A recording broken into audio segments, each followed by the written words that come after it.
ये आप सबका स्वागत। वैशाली जी आगे पढ़े। नमस्ते अर्पिता। नमस्ते आंटी। नमस्ते सब प्रेमियों को। हम लोग गीता का 10वां अध्याय पढ़ रहे हैं, विभूति योग। उसमें हम आज श्लोक नंबर 38 पढ़ेंगे। इसमें भगवान आगे बोल रहे हैं।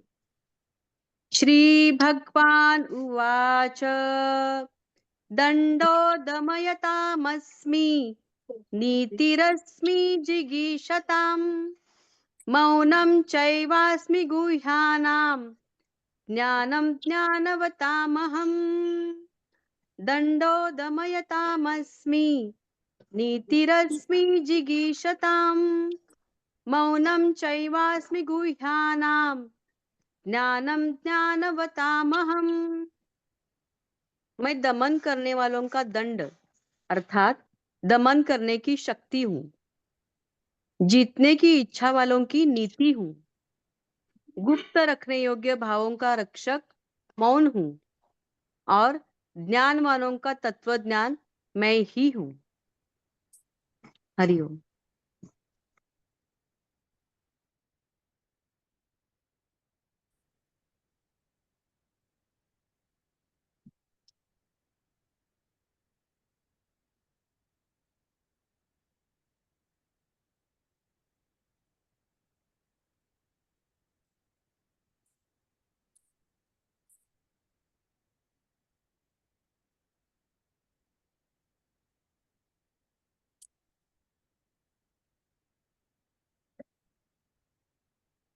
यम दंड।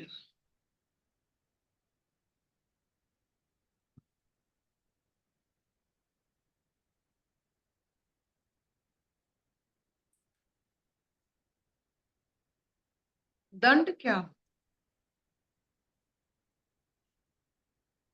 ईश्वर यम भी है, ईश्वर दंड भी है। तो यम कौन है, दंड कौन है? या यम दंड एक ही?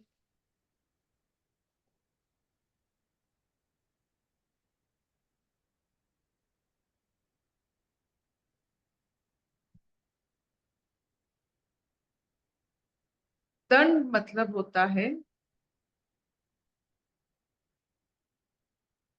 जैसे मेरुदंड, योर स्पाइनल कॉर्ड। दंड मतलब that keeps you in balance. ये जो बैलेंस स्टेट है,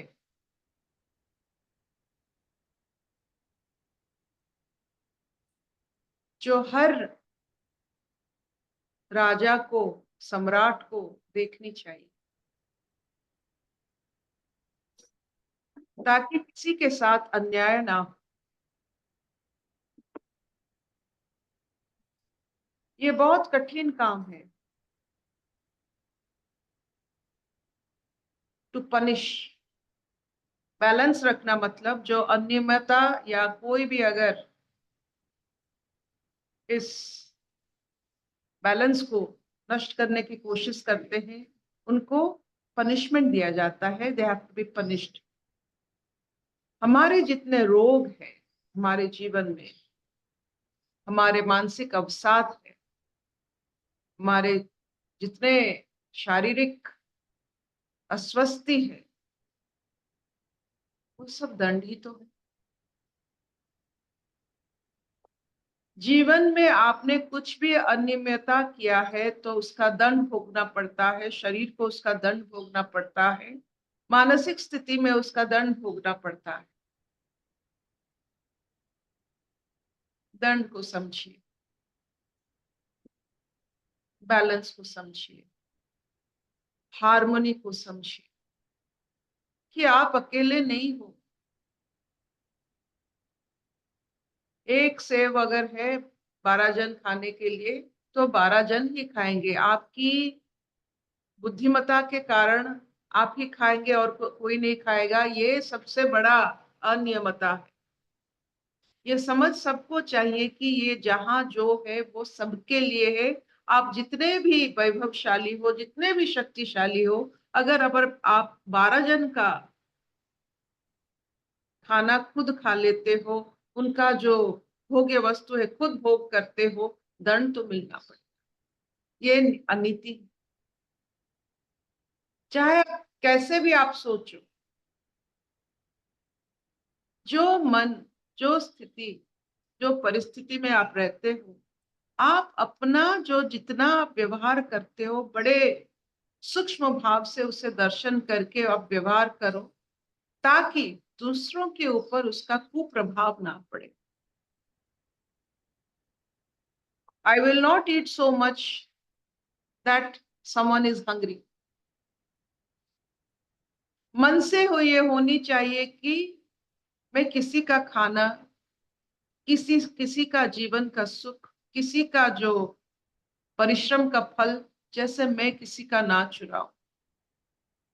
सोच में भी नहीं, नॉट इवन बाय जेलसी।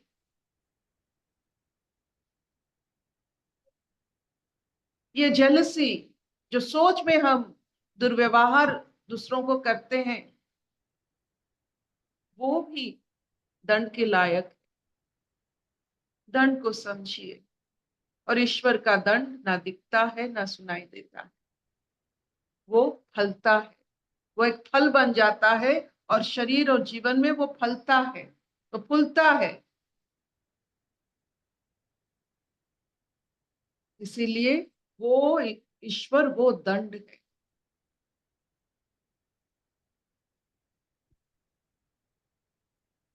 हम तो हमारे लीगल सिस्टम में दंडित होते हैं अगर वो दिखता है, लेकिन अदृश्य दंड जो हर समय है, उससे थोड़ा पहचानिए और सूक्ष्म भाव से उसको नमस्कार कीजिए। वो है ईश्वर रूपी सम्राट, वो दंडधारी है, वो न्यायधारी है, वो नीतिधारी है। नीति क्या होता है? प्रोसेस। हर चीज का एक प्रोसेस, हर एक मेथड होता है। अगर वो मेथड सही है तो वो नीति है। सही क्या होता है? जो सबका मंगल, जिसमें जो नीति में सबका मंगल हो, वह सही है। आपने देखा है प्रकृति माता को, उसकी नीति क्या होती है? प्रकृति आप देखोगे, उसके जैसा इतने सारे कर्म और कोई नहीं करता है इस संसार में। हम तो कर्म करके पकड़े जाते हैं ना, कर्मों में ही हमें ये सब मिलता है, दंड मिलता है, नीति नियम हम छोड़ जाते हैं कर्म के द्वारा। तो कर्म प्रकृति से हम सीखे।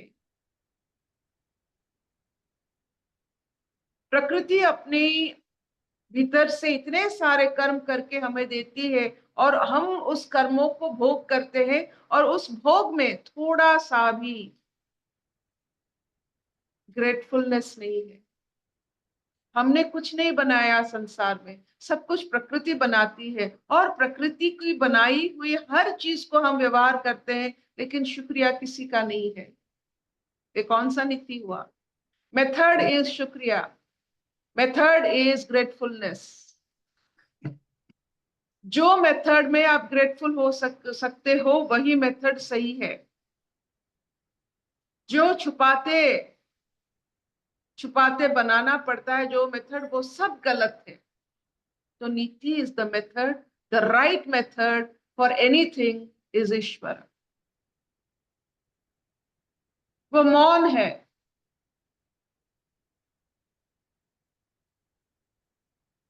वो मौन क्या होता है? इतने सारे शब्दों में, इतने सारे, प्रकृति में आप देखोगे तो इतने सारे शब्द, लेकिन आप जैसे आप देखोगे, जब बीज से इतना बड़ा पेड़ निकलता है, तो बीज कितना स्थिर मौन होता है। तो जहां से सबकी उत्पत्ति, वो मौन है।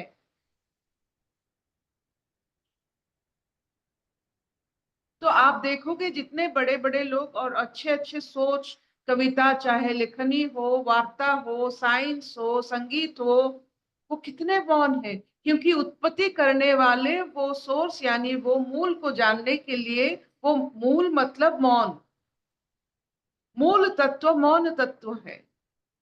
If you want to go to the origin, आप देखोगे आहिस्ता आहिस्ता आप मौन हो जाओ। तो वो मूल तत्व है जहां से, मौन से ही इतने सारे शब्द निकलते हैं। तो ये शब्दों का जो जो जो जो क्या कहते हैं, शब्दों का या शब्दों का जो सोर्स है वो मौन है।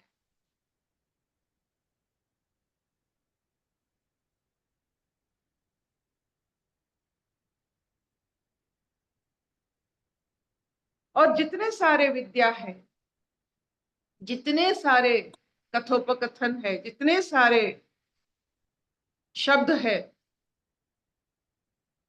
वो जानने की जो शब्द है, ईश्वर जानने की जितने सारे शब्द है, टूल्स है, वो शब्द है। मौन से उत्पत्ति हुई वो शब्द है वो जिसमें ईश्वर प्रकाशित होते हैं।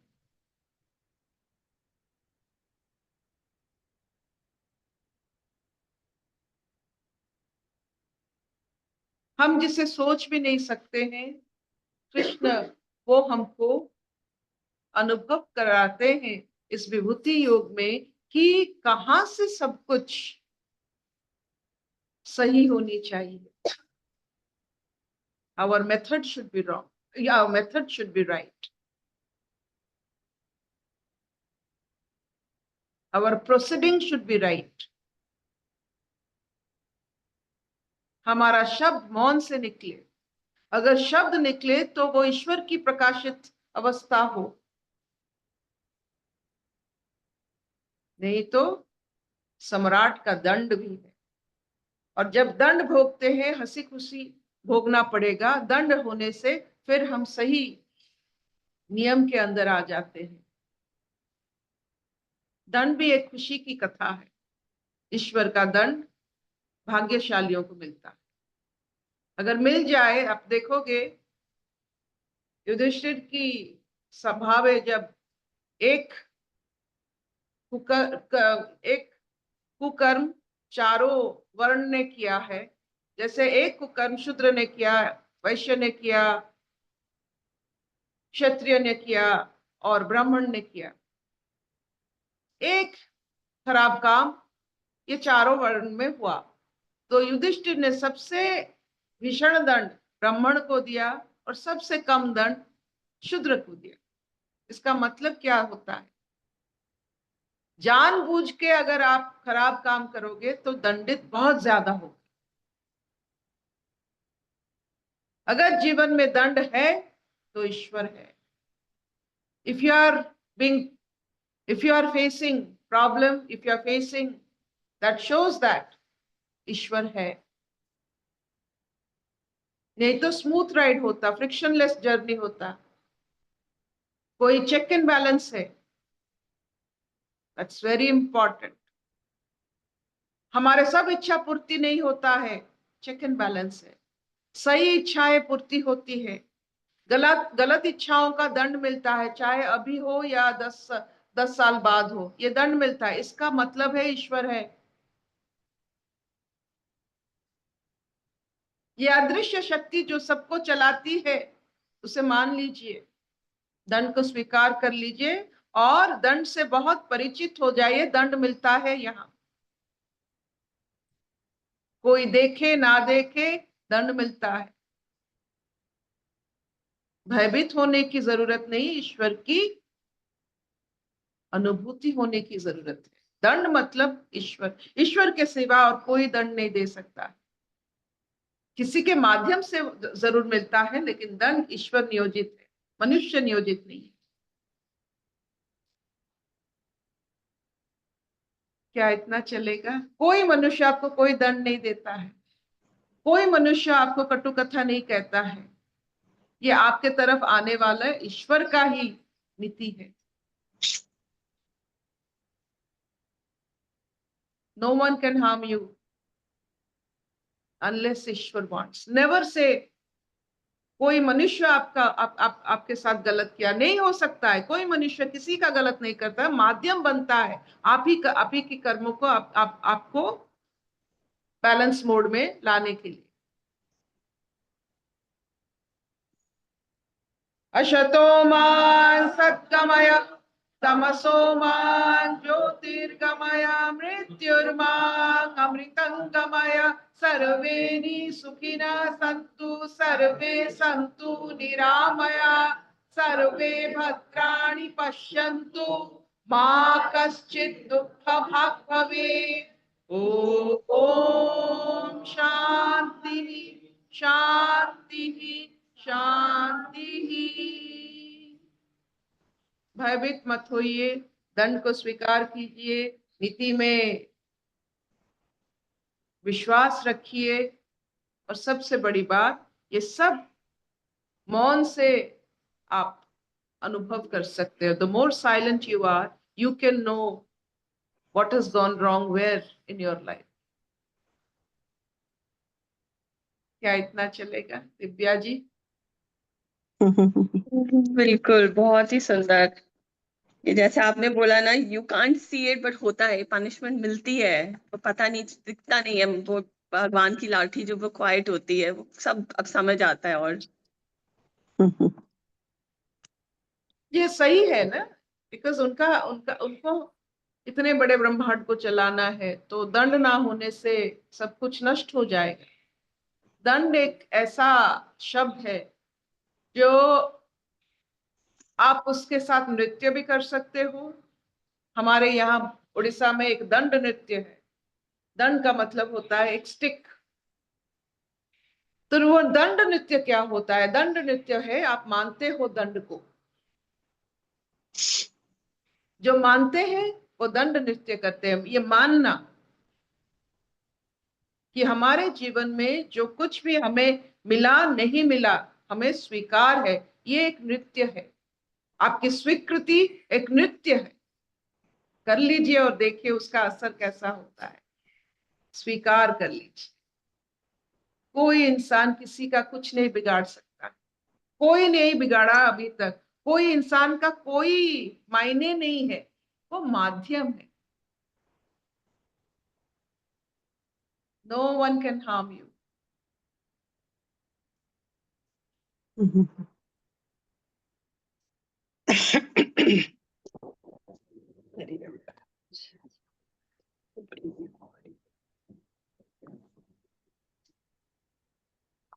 बहुत सुंदर श्लोक है।